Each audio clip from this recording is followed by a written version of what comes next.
நீங்கள் தவறவிட்ட எபிசோடுகளை இப்பொழுதே காணுங்கள் உங்கள் Tandivan.com மற்றும் Tandivan யூடியூப் சேனலில்.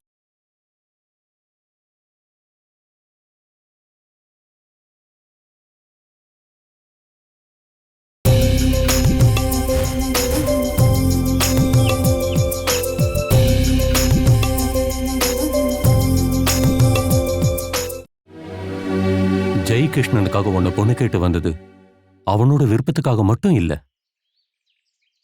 அவனுக்கு சரியான ஜோடியா நீ இருப்பேன்னு நானும் நினைச்சேன்.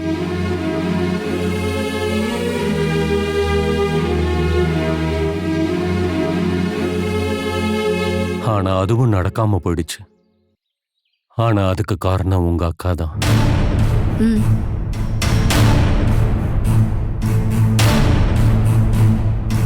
நான் இப்ப பெரிய மனக்குழப்பத்துல இருக்கேன். என்ன முடிவு பண்றது, யார் பக்கம் நிக்கிறதுன்னு புரியாம நிக்கிறேன். என்னாச்சு பாஸ்கர் மாமா? என்னன்னு உனக்கு தெரியாதா? மானசியோட கல்யாணத்துக்கு முதல் நாள் ஜெயகிருஷ்ண ஒண்ணு கூட்டிட்டு போக வந்திருந்தான்ல. யாரையும் கஷ்டப்படுத்தி நான் அப்படி ஒரு முடிவை எடுக்க மாட்டேன்னு உங்களுக்கு தெரியாதா மாமா? இப்போ ஒரு பொண்ணு வீட்டுக்கு நான் வாக்கு கொடுத்துருக்கேன்.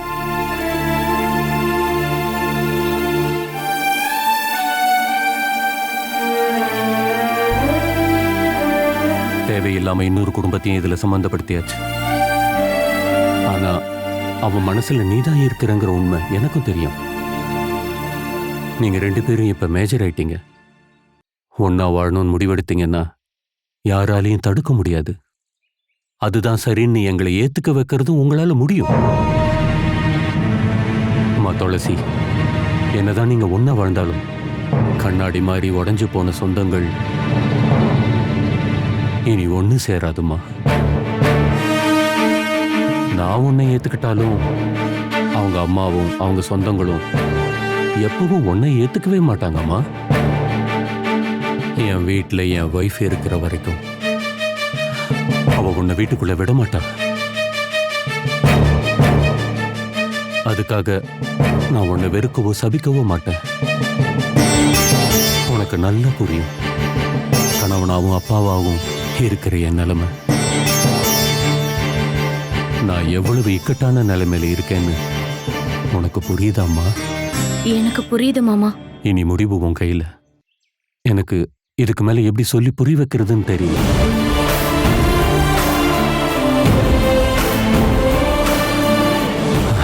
வரம்மா.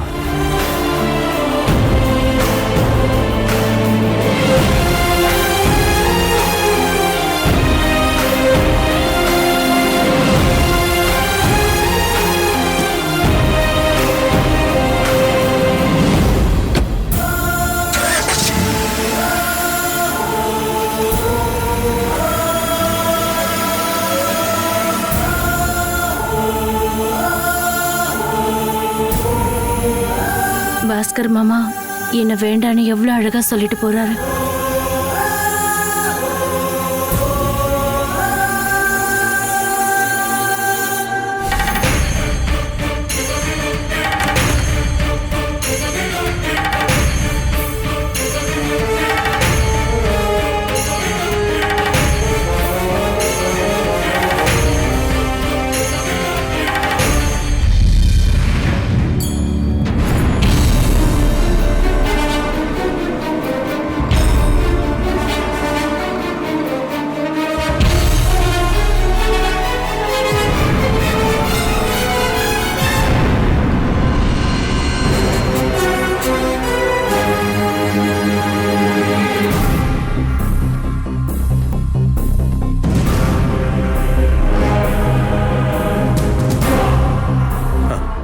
உனக்காக தான் காத்துட்டு இருக்கேன்.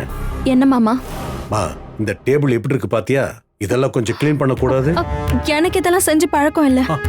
அதெல்லாம் உங்க வீட்டுல. அங்க நீ ஒரு ராணி மாதிரி வாழ்ந்திருக்கலாம். அது இங்க செல்லுபடி ஆகாது. நீ இங்க வாழ வந்திருக்கியா இல்ல நாங்க எப்படி வாழணும்னு கத்துத்தர வந்திருக்கியா? இங்க வேலைக்காரி யாரும் இல்லையா? உனக்கு என்ன அப்படி ஒரு வேலை இருக்கு? இல்லன்னா அசர் அடிக்கிற மாதிரி சொத்தோட வந்திருக்கணும். என்ன பொறுத்த வரைக்கும் நீயும் அந்த வேலைக்காரியும் ஒண்ணுதான்.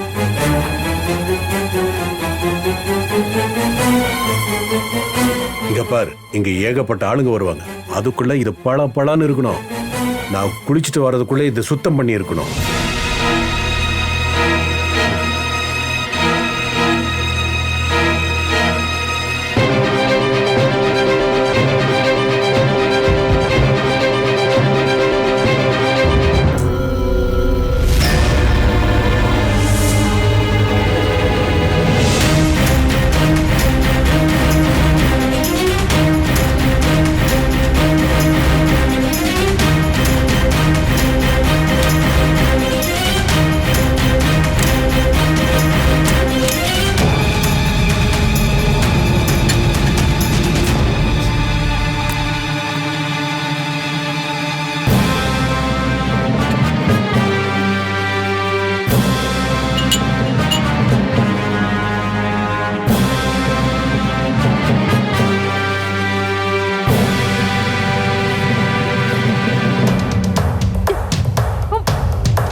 குடும்ப பொறுப்பையெல்லாம் பாத்துக்க ஆரம்பிச்சிட்ட போல. என்னங்க, எனக்கு இந்த வேலையெல்லாம் செய்ய தெரியாதுங்க.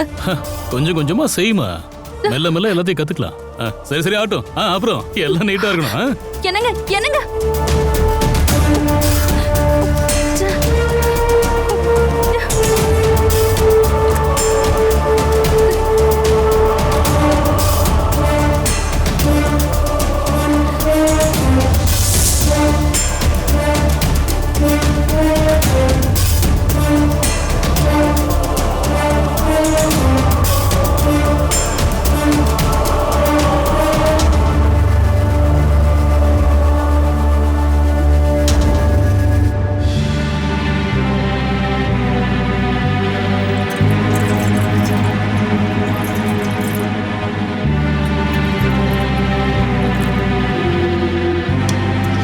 காலையிலயும் முதலாளி பெரிய வேலையா கொடுத்துட்டாருல, கேட்டுட்டு தான் இருந்தேன். டீ போட டைம் ஆயிடுச்சுன்னு தான் நான் கிச்சனுக்கு வந்தேன். நான் அங்க வந்திருந்தா டீ போட லேட் ஆயிருக்கும்னு கத்திருப்பாங்க. என் வீட்ல நான் இது வரைக்கும் இந்த மாதிரி எந்த வேலையும் பார்த்தது இல்ல. சரக்கு பாட்டில் எல்லாம் க்ளீன் பண்ணிருக்கேன். நீ எதுக்கு மனசு அதெல்லாம் பண்ண? டீ போட்டுட்டு நான் வந்து பண்ணிருப்பேன்ல. என்ன வேணும்னே செய்ய வச்சாங்க. என்னோட மாமனார் என்ன எதிரியா தான் பாக்குறாரு. அப்படிதாம்மா பாப்பாங்க. வரதட்சணை தரேன்னு சொல்லிட்டு அடுத்த நாளே உங்க வீட்டுக்காரங்க அப்படியே மாத்தி பேசல. நீ இந்த வீட்டுல மரியாதையா வாழணும்னா சிவராஜ முதலாளி என்ன கேட்டாரோ கொடுத்தாதான் நடக்கும். பெரிய முதலாளி அப்படி கோவப்பட நிறைய காரணம் இருக்கு. இதை விட ஒரு நல்ல சம்பந்தம் அவருக்கு வந்துச்சு. ரொம்ப பெரிய இடம்னு சொன்னாங்க. டிப்பர், லாரி, பஸ்ன்னு இருக்கிற ஒரு பெரிய முதலாளியோட பொண்ணு. ஏக்கர் கணக்கில் சொத்து இருக்குன்னு சொன்னாங்க.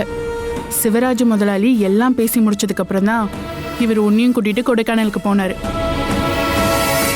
₹1 கூட வரதட்சணை இல்லாம மக ஒரு பொண்ணை கூட்டிட்டு வந்தா எந்த அப்பா தான் சும்மா இருப்பாங்க சொல்லு? இந்தா இத அவர்கிட்ட கொடுப்போம். நேத்து என் வீட்டுக்காரர் எங்க தூங்குனாரு? அட நல்லா இருக்குமா. ராத்திரி அன்னைக்கு புருஷன் எங்க தூங்குனாருன்னு என்கிட்ட கேக்குற? இல்ல, நீ கீழே தானே இருந்த, அதான் கேட்டேன். ராத்திரி ரொம்ப நேரம் ஆனதுக்கு அப்புறம் என்ன கூப்பிட்டாங்க, நான் போனேன். பாவம், அவரால சோஃபால இருந்து எழுந்துக்க கூட முடியல. நான் தான் எப்படியோ அவரை தூக்கி ரூம்ல படுக்க வச்சேன்.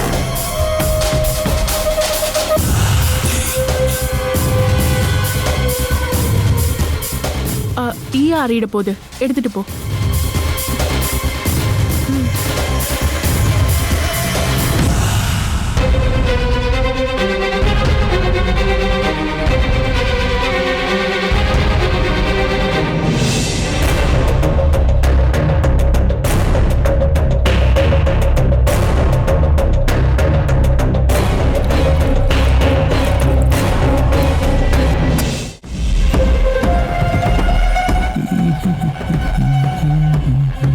டீ குடிங்க. அப்படி வச்சிரு.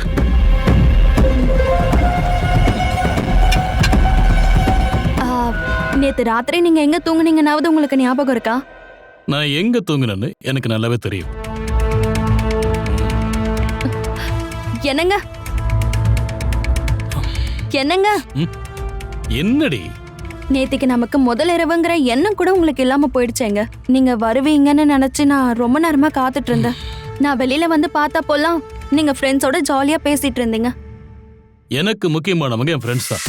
நான் புதுசா கல்யாணம் பண்ணிக்கிட்டேங்கிறதுக்காக அவங்க என்ன பார்க்க வீட்டுக்கு வரும்போது அவங்களை அனுப்பி வைக்கலாம் என்னால முடியாது. அது சரி, நீ எதுக்காகடி எனக்காக காத்துட்டு இருந்த? நீங்க இவ்ளோ என்ன காயப்படுத்துற அளவுக்கு அப்படி நான் என்னங்க தப்பு பண்ண? நம்ம கல்யாணத்துக்கு வரதட்சணையா எதுவும் வேண்டான்னு நீங்க தானங்க கல்யாணத்துக்கு முன்னாடி சொன்னீங்க. நீங்க முதல்லயே கேட்காதது என்னோட தப்பா? நான் எந்த வரதட்சணையும் வாங்காம உன்னை கல்யாணம் பண்ணன்னு எவன் சொன்னான்?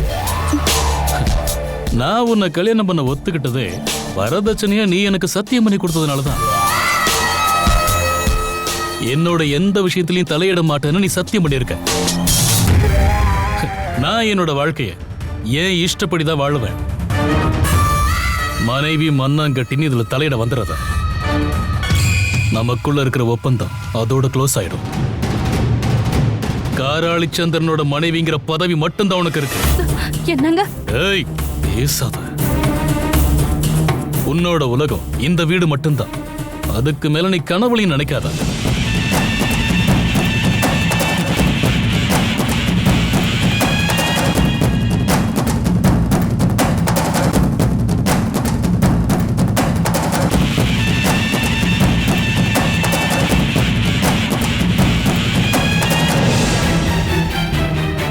என்னங்க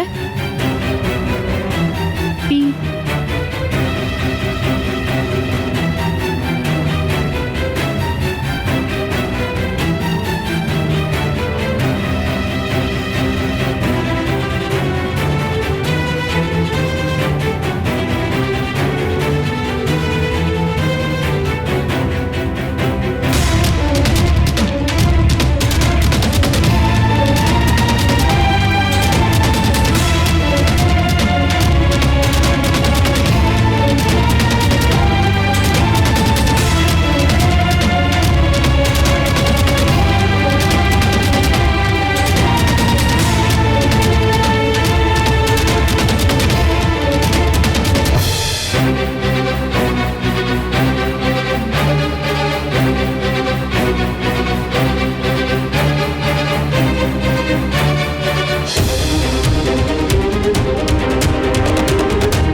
நம்ம பட்ஜெட்டை விட 2 லட்ச ரூபா அதிகமாயிடுச்சு சார். நம்ம கணக்கு போடாத ஏகப்பட்ட செலவுகள் அதிகமாயிடுச்சு சார். ஒரு ஃபங்க்ஷன்னா அப்படித்தான் இருக்கும் கணேசா. எல்லாம் நல்லபடியா முடிஞ்சிச்சுல? ஆமாமா. வாங்க. வணக்கம். வாங்க சார், உட்காருங்க. கல்யாணத்துக்கான செலவெல்லாம் பார்த்துட்டு இருக்கீங்களா? ஆமா, காலையில இருந்து கணேசன் இதோட சுத்திக்கிட்டே இருக்கான். அதான் கணக்கு பார்த்தலான்னு பார்த்தேன். இதெல்லாம் எடுத்து போய் சாருக்கு கொடு, எனக்கு இப்ப வேண்டாம்.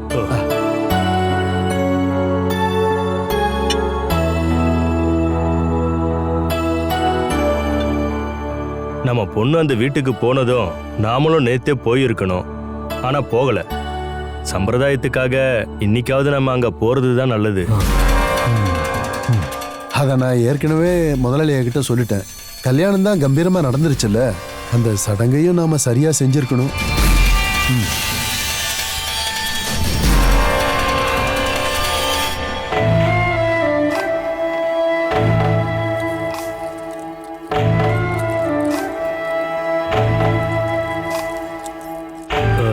உங்க வீட்டுக்காரர் சொல்றத நீங்களும் ஏத்துக்கிறீங்களா?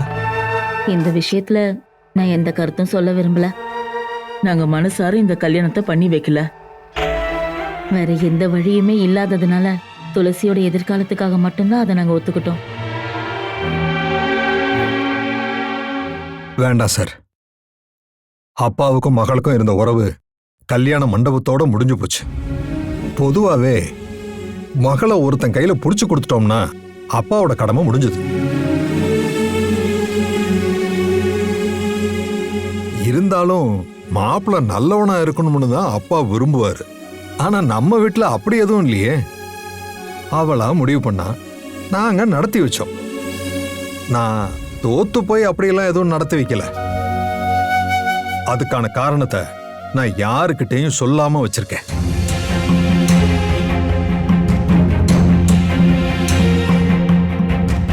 இனி நலம் விசாரிச்சுக்கிட்டு நாங்களும் அங்க போறதில்ல, அவங்களும் சொந்தம் சொல்லிக்கிட்டு இங்க வர வேண்டாம்.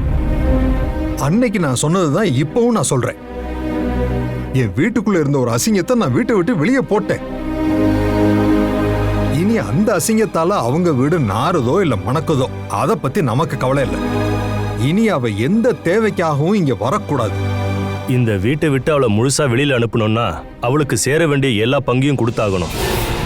எதுக்கு சார்?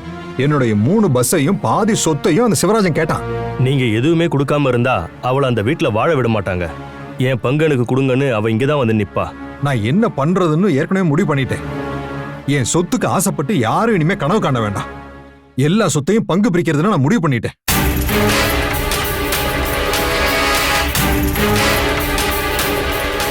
அதையும் நான் லேட் பண்ண போறதில்லை. என் 2 பசங்களுக்கு போக மிச்சம் ஏதாவது இருந்தா நான் அவளுக்கு கொடுப்பேன்.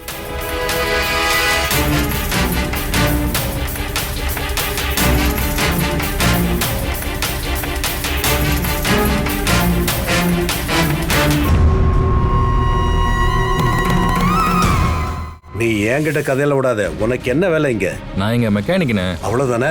இனிமே இங்க இருந்து ஏதாவது பொருள் திருட்டு போனா உன் வேலையும் போகும், 4 அடியும் கிடைக்கும். நான் தான் எதுவுமே பண்ணலீங்களே. எதுக்குடா இங்க நிக்கிற?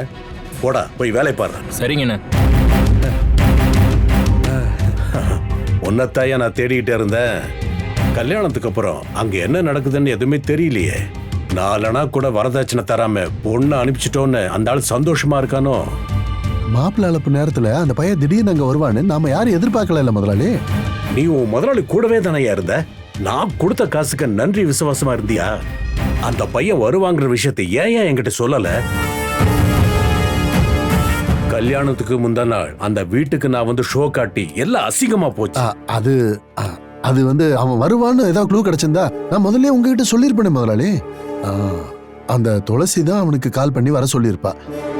அவன் என்ன சொன்னாலும் அது அப்படியே கேட்கிறவன் அவன். அந்த பையன் கொஞ்சம் டேஞ்சர் தான், எனக்கு தெரியும். நான் இப்ப வந்ததே வேற ஒரு விஷயத்த சொல்லதான். முதலாளி ஐயா சொத்தை எல்லாம் பங்கு பிரிக்கிறதா முடிவு பண்ணிட்டார். அவர் பேசிக்கிட்டு இருந்ததை நான் கேட்டேன். எங்க முதலாளி இப்படி ஒரு முடிவை ஏன் திடீர்னு எடுத்தாருன்னு உங்களுக்கும் புரிஞ்சிருக்கும். நீங்க அவர்கிட்ட பாதி சொத்தையும் பஸ் எல்லாம் கேட்டீங்கல்ல. எப்படி ஷேர் பண்ண போறாருன்னு ஏதாவது உனக்கு தெரியுமா? இல்ல அப்படின்னு கேட்டா மகளுக்கு பெருசா எதுவும் தரப்போறது இல்ல. அவர் பேசுனதுல இருந்து நான் அதை புரிஞ்சுக்கிட்டேன். அந்த ஆளு அப்படிதான் பண்ணுவான். அதான் அந்த ஓடுகால எங்க வீட்டுக்கு வந்துட்டாள. முக்கியமான சொத்துக்களை எல்லாம் முதலாளி மத்த பசங்களுக்கு தான் எழுதி வைப்பாரு. மிச்சம் மீதி ஏதாவது இருந்தா பொண்ணுக்கு கொடுக்கலான்னு நினைப்பாரு. இப்படி அவர் பண்றதே உரிமைகளை கேட்டு அவ வரக்கூடாதுன்னு தான். அப்படி நடக்கவே கூடாது கணேசா. நான் அந்த ஆளோட சொத்தை விட பணத்தை விட ஆசைப்பட்டது அந்த பஸ் மேலதான். அந்த இத்து போன பசங்களுக்கு அவ்வளவு மதிப்பெல்லாம் இல்ல. ஆனா ஒரு முதலாளியா அதே பஸ்ல ஏறி நின்னு நான் யாருன்னு காட்டணும். இதுதான் என் லட்சியம். அதுக்காக அந்த கருணாகரனை கொல்ல வேண்டியது வந்தா கூட நான் யோசிக்கவே மாட்டேன்.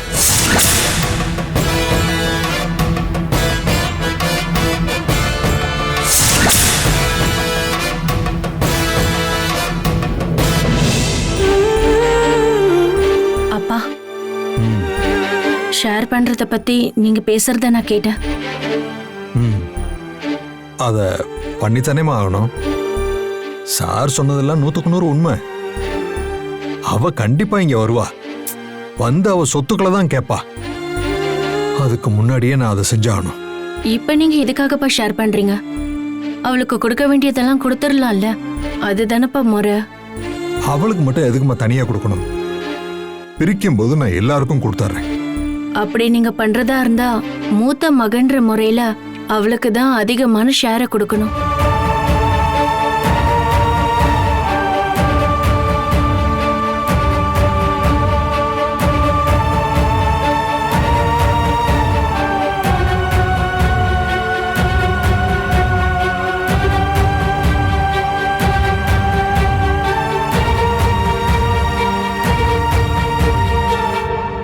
எனக்கும் நந்துக்கும் போக மிச்சம் இருக்கிற எதையாவது அவளுக்கு கொடுக்கணும்னு நினைச்சா அந்த எண்ணம் வேண்டாம்ப்பா. அவளுக்கு உரிமையான சொத்தெல்லாம் நான் வேணும்னு பறிச்சிட்டேன்னு அவ சொல்லிடக்கூடாது. அப்படி அவ சொன்னா அதை தாங்கிக்க என்னால முடியாதுப்பா. நீங்க ஷேர் பண்றதா இருந்தா அக்காவுக்கு தான் அதிகமான சொத்து கொடுக்கணும். துளசி, நான் சம்பாரிச்சதை என்ன பண்ணணுங்கிற முடிவையாவது என்கிட்ட கொடுமா. அது உங்களுக்கு மட்டுமே இருக்கிற உரிமைங்கிறது உண்மைதான்ப்பா. ஆனா அதை ஏத்துக்கிறவங்களுக்கும் மனசு இருக்குங்கிறத நீங்க புரிஞ்சுக்கணும். நான் உங்களை கெஞ்சி கேட்டுக்கிறேன், அவளுக்கு எதுவும் கொடுக்காம விட்டுறாதீங்க. அவளும் நல்லபடியா வாழணும்னு பார்க்கதான் கூட பிறந்தவங்கிற முறையில நான் ஆசைப்படுறேன்.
ஒரு உண்மையை சொல்லட்டுமா துளசி?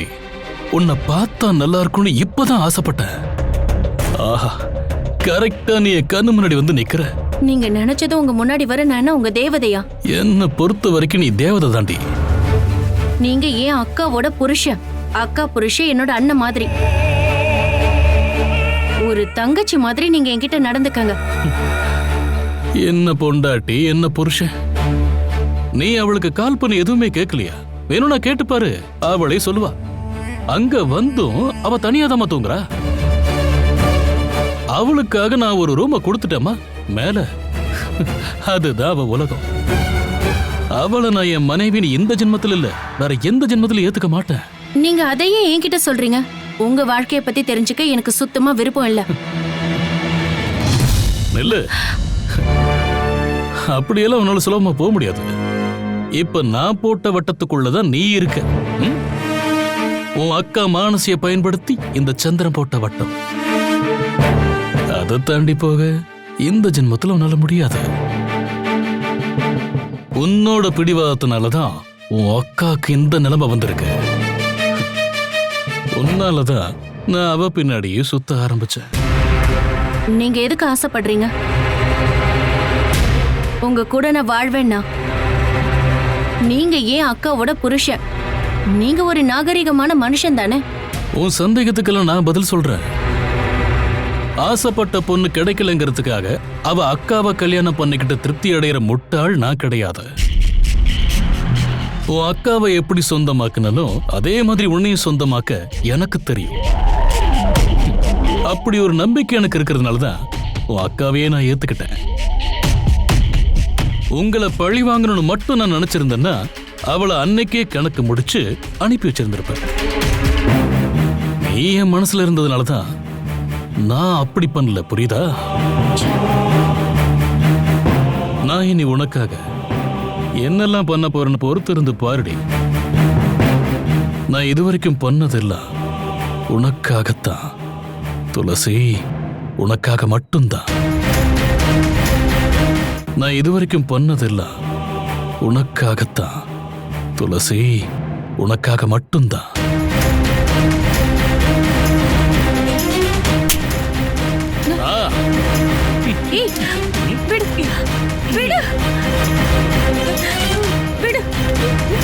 வந்து கார்ல ஏறிச்சலும் நான் உன்னை வீட்லயே டிராப் பண்ணிடுறேன். நீ என் கூட கார்ல வந்தங்கிறதுக்காக யாரும் எதுவும் சொல்ல மாட்டாங்க. ஆடி வண்டி நான் உன்னை வீட்லயே இறக்கி விடுறேன்னு சொல்றேன்ல, வந்து வண்டியில ஏறிச்சு. அக்கா மேல இருந்து கையறா, மேல இருந்து கையெடுன்னு சொன்ன. ஏய், ஒழுங்கா கையெடுத்துல உன்னை கொன்று வேண்டாம்.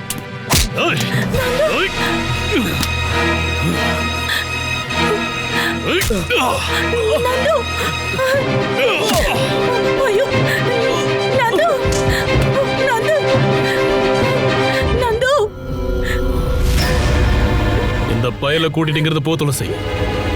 இனி இவன் என் வழியில வந்தா திரும்ப உயிரோட போக மாட்டான். உன் தம்பின்லாம் நான் பார்க்க மாட்டேன், அடிச்சே கொன்னுடுவேன்.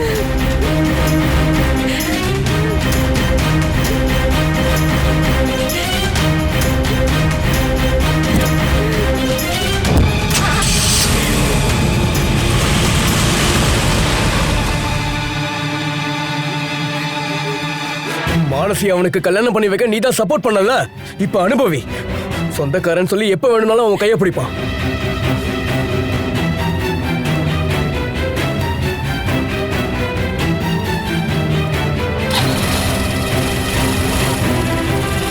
வந்து ஏற்கா.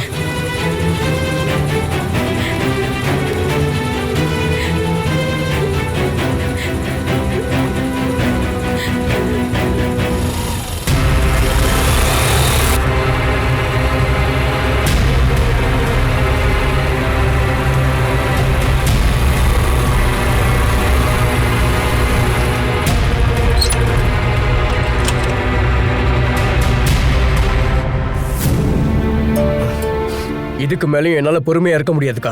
நீ இப்ப எந்த பிரச்சனையும் பண்ணாத. நாம கண்டுக்கவே இல்லைன்னு தெரிஞ்சா அவனாவே ஒதுங்கி போயிடுவான். அவன் அப்படிப்பட்டவன் கிடையாதுக்கா. அவன் உடம்புல ஓடுறது ரத்தம் இல்ல, பகை. இன்னைக்கு நடந்த எந்த சம்பவத்தையும் நீங்க யார்கிட்டயும் சொல்லாத. எந்த பிரச்சனையும் இல்லாத ஒரு நிம்மதியான வாழ்க்கை தான் நமக்கு தேவை. அவனை கண்டுக்காம விட்டுருன்னு என்கிட்ட சொல்ல வரியாக்கா? நான் இனிமே அவன் கண்ணிலேயே சிக்காம இருந்தா போதாதா? நான் கவனமா இருந்துக்கிறேன். என்ன ஆனாலும் அந்த ஆளால நம்ம வீட்டுக்குள்ள வர முடியாது. இங்க பாரு, நீ இப்ப இதை இங்க சொன்னா அது ஒரு பெரிய பிரச்சனையாகும். ஒருவேளை அப்பாவால அதை தாங்கிக்க கூட முடியாம போகலாம். நமக்கு வரக்கூடிய இந்த மாதிரி பிரச்சனைகளை நாம தான் ஹேண்டில் பண்ணணும். நம்மளால முடியாத பட்சத்துல தான் அடுத்தவங்க உதவியை எதிர்பார்க்கணும். அந்த ஆளை எப்படி ஹேண்டில் பண்ணணும்னு எனக்கே தெரியும். அப்படி தெரிஞ்சதுனால தான் நான் இப்ப உன்கிட்ட பேசிட்டு இருக்கேன். நீ வா.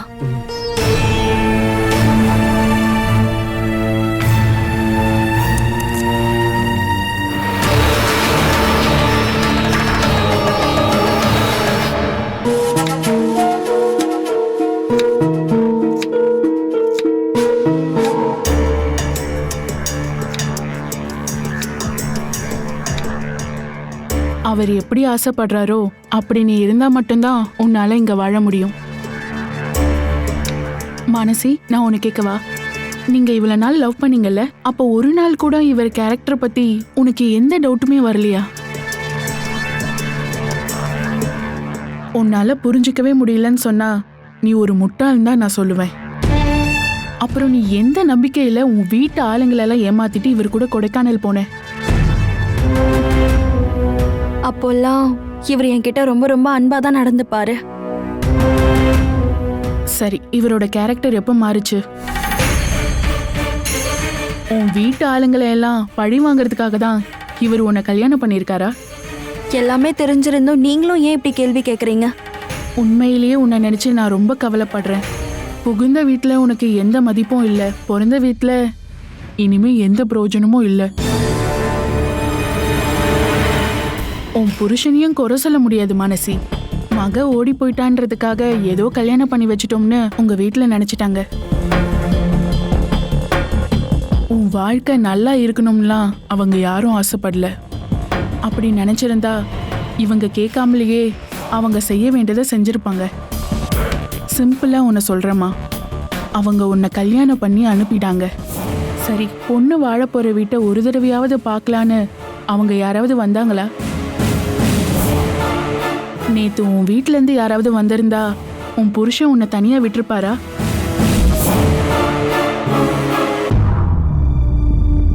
இப்போ என் வீட்டுக்காரர் என்கிட்ட எப்படி வேணா நடந்துக்கிட்டோம், நான் என் புருஷனை கண்டிப்பா என் வழியில கொண்டு வருவேன். என் வாழ்க்கையை எப்படி வாழணும்னு எனக்கு நல்லாவே தெரியும்.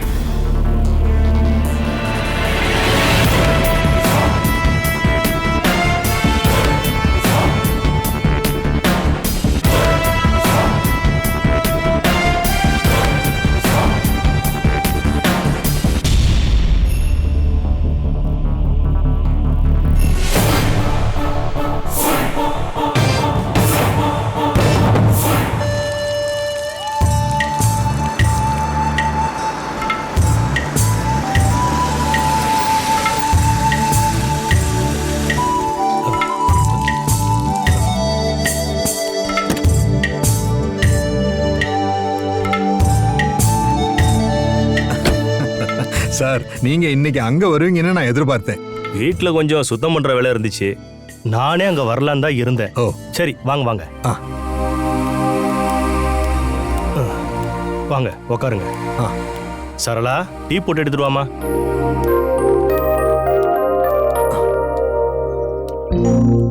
வீட்டை கட்டிப்பாரு கல்யாணத்தை பண்ணிப்பாருன்னு ஒரு பழமொழி சொல்லுவாங்கல்ல. ஆனா எனக்கு இப்ப அந்த கவலையெல்லாம் இல்லை. நந்து என்கிட்ட ஒரு விஷயம் சொன்னான். துளசிக்கு சீக்கிரமாவே ஒரு நல்ல மாப்பிள்ளைய பார்க்கணும்னு சொன்னான். ஆமா, அவன் ஆசைப்படுறதான் நானும் ஆசைப்படுறேன். உங்களுக்கு அந்த விஸ்வநாதனை தெரியுமா? நான் கேள்விப்பட்டிருக்கேன், ஆனா பழக்கம் இல்லை. எனக்கு அவரை நல்லா தெரியும். எங்க ஸ்கூலோட புது பில்டிங்கை கட்டினதே அவர்தான். அன்னையில இருந்து நல்ல பழக்கம். இந்தாங்க. நல்லா இருக்கீங்களா? விஸ்வநாதனுக்கு ஒரு பையன் இருக்கா, டூரிசம் டிபார்ட்மெண்ட்ல வேலை செய்யறான். போன வாரம் அவனுக்கு ஏத்த மாதிரி ஒரு நல்ல பொண்ணு இருந்தா சொல்லுங்கன்னு என்கிட்ட சொன்னாரு. அந்த நேரத்துல எனக்கு துளசி ஞாபகத்துக்கு வரல. நந்து வந்து என்கிட்ட இப்படி சொன்னதும் நான் அவங்களுக்கு கால் பண்ணேன். அவங்களும் சம்மதம் சொல்லிட்டாங்க.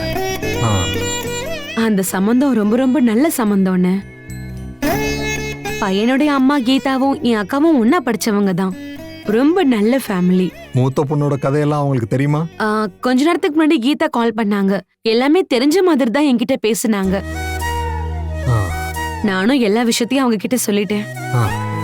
அதெல்லாம் உங்களுக்கு ஒரு பிரச்சனையும் இல்ல. நீங்க சரின்னு ஒரு வார்த்தை சொன்னீங்கன்னா ஞாயிற்றுக்கிழமையோ அவங்க வந்து பொண்ணை பாத்துருவாங்க. அவங்கள வீட்டுக்கு வர சொல்லுங்க சார். சரி. மானசிய கல்யாணம் பண்ணி கொடுத்தாலும் சந்திர என் மனசுல ஏற்படுத்தின காயம் இன்னும் இருக்கு. மானசிய கல்யாணம் பண்ணி கொடுத்தாலும் சந்திர என் மனசுல ஏற்படுத்தின காயம் இன்னும் இருக்கு.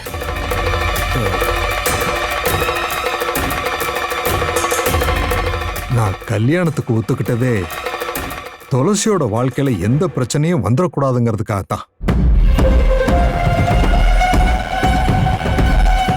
மானசிக்கு பயந்தெல்லாம் இந்த கல்யாணத்தை நடத்தி வைக்கல, சந்திரனுக்கு பயந்துதான் சார்.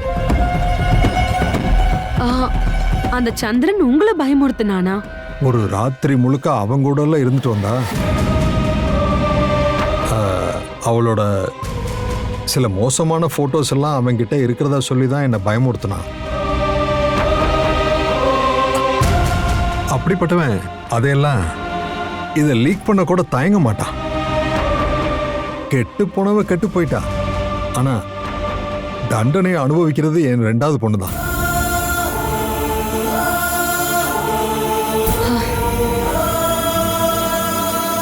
ஐயோ கடவுளே, இந்த மானசி இப்படி போய் அவன் வலையில விழுந்துட்டாளே.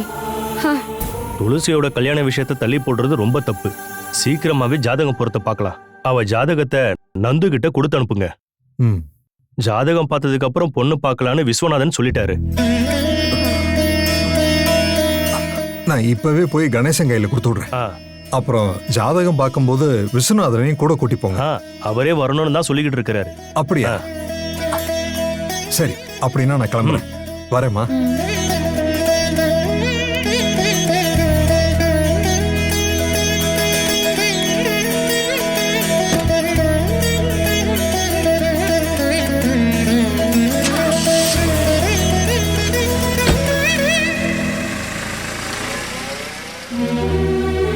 என்னெல்லாம் நடக்குது பாத்தீங்களா?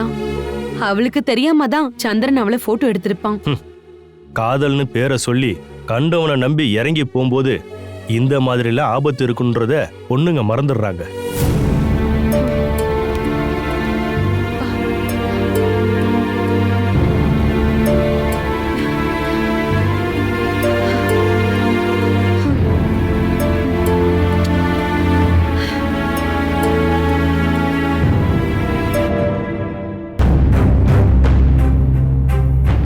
அக்காவை அவனுக்கு கல்யாணம் பண்ணி வச்சு ஒரு பெரிய ஆபத்தையே அப்பா தலை மேல சுமந்துக்கிட்டு இருக்காரு.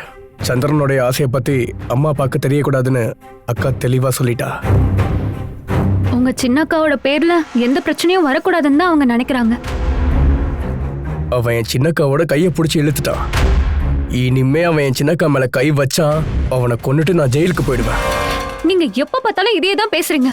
கொன்னுட்டு ஜெயிலுக்கு போறாராம். கோவம் வந்தா கூட இனிமே அப்படிலாம் பேசாதீங்க. திரும்ப திரும்ப நம்ம சொன்னா ஒருவேளை அது பழிக்கவும் செய்யும். நீங்க இதுக்கு முன்னாடி இப்படி எல்லாம் பேசவே மாட்டீங்க. இப்ப அப்படியே சேஞ்ச் ஆயிட்டீங்க. எனக்கு கால் பண்ணவோ இல்ல என்கிட்ட பேசவோ நீங்க டைம் ஸ்பெண்ட் பண்றதே இல்ல. உங்க வீட்டுல இப்படி ஒரு விஷயம் நடந்தாதான் நான் என்ன மாதிரியான வழியை அனுபவிச்சுட்டு இருக்கேன்னு உனக்கு தெரியும். சின்னக்காவோட கல்யாணம் நடக்கிற வரைக்கும் நான் இப்படிதான் இருப்பேன். இது உனக்கு மட்டும் இல்ல, யாருக்கும் இது புரியாது.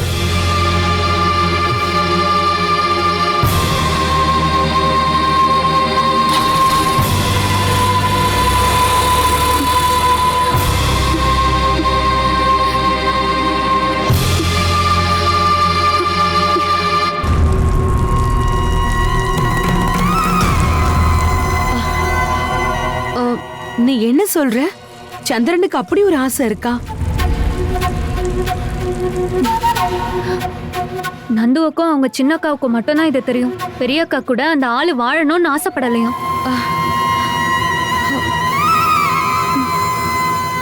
நந்து முன்னாடியே அவங்க சின்னக்காவோட கைய பிடிச்சு அவர் இழுத்திருக்காராம். கருணா அண்ணா இருக்கிற வரைக்கும் அவன் ஆசை நடக்கவே நடக்காது. துளசிக்கு இப்போ ஒரு நல்ல சம்பந்தம் வந்திருக்கு. நீங்க சொல்றது உண்மையாமா? மாப்பிள்ளை எந்த ஊருமா?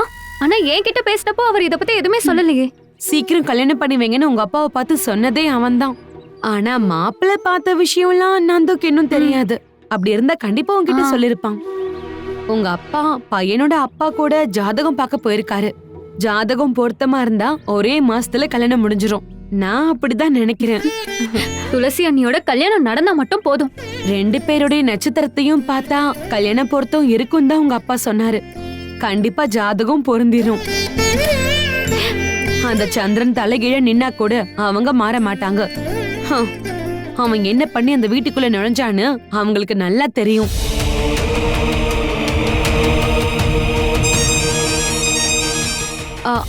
அப்பாதான். என்னாச்சுங்க? நானும் இவளும் இப்பதான் இத பத்தி பேசிட்டு இருந்தோம். சரி, நீங்க போயிட்டு வாங்க. என்னாச்சுமா? ஜாதகத்தை பத்தி சொல்லதான் உங்க அப்பா போன் பண்ணிருந்தாரு. 2 பேர் ஜாதகமும் நல்ல பொருத்தமா இருக்கான். இதுக்கு மேல என்ன வேணும்? துளசி கல்யாணம் தான்.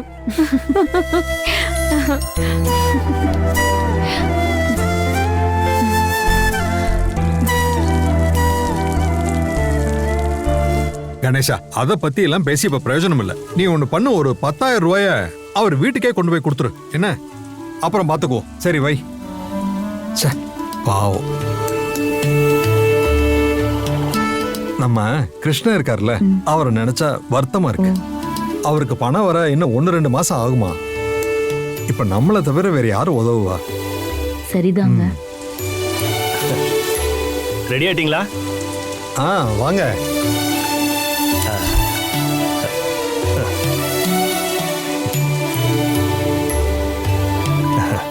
நல்லபடியா முடிஞ்சது. என்ன அதுக்குள்ள போயிட்டு வந்துட்டீங்களா? நல்ல விஷயத்தை எப்பவுமே தள்ளி போடக்கூடாதுன்னு சொல்லுவாங்க. கணேசன் துளசியோட ஜாதகத்தை கொண்டு வந்து கொடுத்த உடனே நான் விஸ்வநாதனுக்கு ஃபோன் பண்ணிட்டேன். அவர் உடனே கொண்டு வாங்க, ஜாதகம் பாத்துடலான்னு சொல்லிட்டாரு.